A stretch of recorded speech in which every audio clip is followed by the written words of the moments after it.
than someone on the basis of no evidence accuses you of killing people, or that scene of Marjorie Taylor Greene at the hearing. I mean, come on. That is...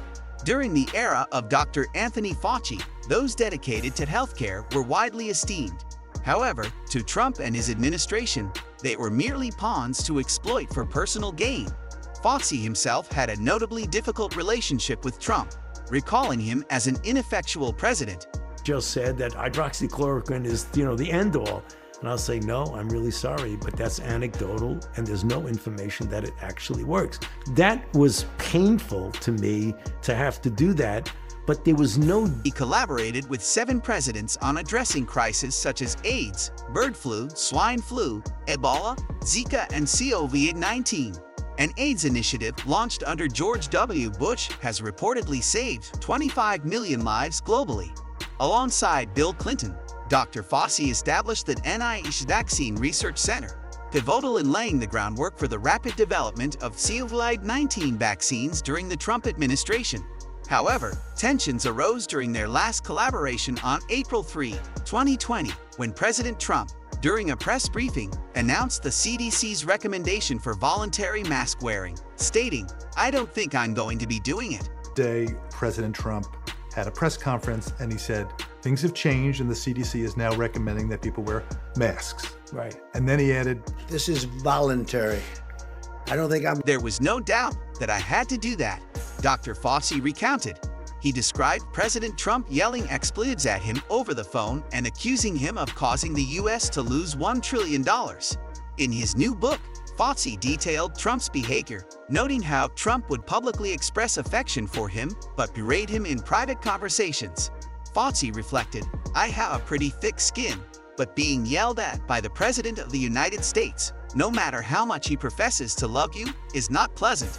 He added, "Let's just say I found this situation highly unusual." During a call on June 3, 2020, Trump was furious, insisting that Fauci stop undermining him.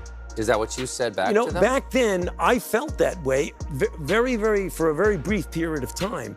So what they did is that they became very demonstrative, iconoclastic, theatrical, disrupt. Dr. Fauci wrote that President Trump professed his love for him but criticized his actions, asserting that Fauci's efforts were exacerbating the country's problems. Fauci noted Trump's dissatisfaction, citing an instance where the stock market reacted to positive Phase 1 vaccine news by rising 600 points instead of the expected 1,000 points, which Trump claimed cost the country $1 trillion. Deeply disturbed by that because he had the opportunity as the leader of the country with a very strong, devoted following to say the CDC is recommending. Trump proved inept in handling the pandemic crisis, his political agenda overshadowing concern for people's lives. Dr. Fauci began his account this way. "On New Year's Day 2020, as I zipped up my fleece to go outside, the phone in the kitchen rang. It was a reporter. The caller informed Fauci about unusual pneumonia cases in central China, asking if he had any information. Fauci initially thought it might be influenza or a resurgence of SARS, a virus that had caused significant fatalities in 2002 to 2003. Reflecting on those past outbreaks, he noted their severity in places like Hong Kong, but acknowledged they could have been far worse. However, the Trump administration's response, he lamented, was the worst part of the crisis. It's a signal to his devoted followers that you don't really have to listen to the CDC. You don't have to listen to the public health messages. as the country's willingness to follow public health advice largely split along party lines, Dr. Fauci came under it. Anthony recounted an experience from January 29th, when a meeting in the White House Situation Room focused on evacuating U.S. citizens from Wuhan. President Donald Trump entered and immediately addressed him, saying, "Anthony, you are really a famous guy. My good friend Lou told me that you are one of the smartest, knowledgeable, and outstanding people he knows." Taken aback, Anthony described his first substantial interaction with the 45th President of the United States. Trump, a commanding figure with a New York swagger, exuded self-confidence and a charismatic, backslapping demeanor reminiscent of Anthony's own days in New York. He's going to get yelled at by the president. That doesn't happen. Instead, what the president does, he takes him into this little ante room off the Oval Office, And he looks at the TV screens and he looks at Fauci and he says, will you get a load of these ratings? These ratings are incredible. Over the next 20 minutes, our discussion about the new virus saw the president directing many questions my way. My prior encounter with Trump was limited to a single meeting in September 2019, when I joined a group invited to the Oval Office for the signing of an executive order regarding flu vaccines. Before that, I had often wondered about interacting with him. From the outset of his presidency, Trump had surprised me with his disregard for facts, such as the crowd size at his inauguration and his apocalyptic inaugural address. His combative stance towards the press had also caught me off guard. However, during that brief signing ceremony, I found him unexpectedly personable.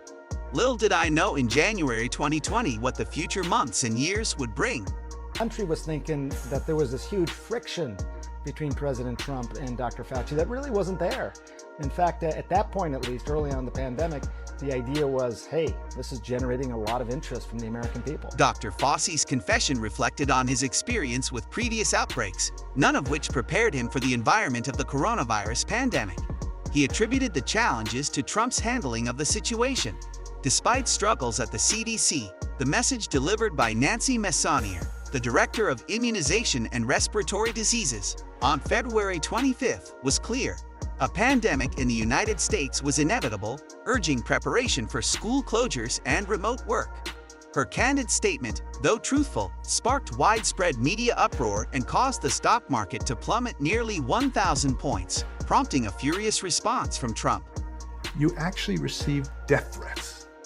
Has that ever happened before? No, not credible death threats where a person is arrested who is clearly intending to kill you. And that's happened at least. He continued, we're behaving as though we're facing a common enemy, yet we're divided against ourselves. Earlier this month, Dr. Fauci testified before a Republican-led congressional committee on pandemic origins and preparedness. The proceedings quickly escalated when Marjorie Taylor Greene asserted, this committee should be recommending your prosecution.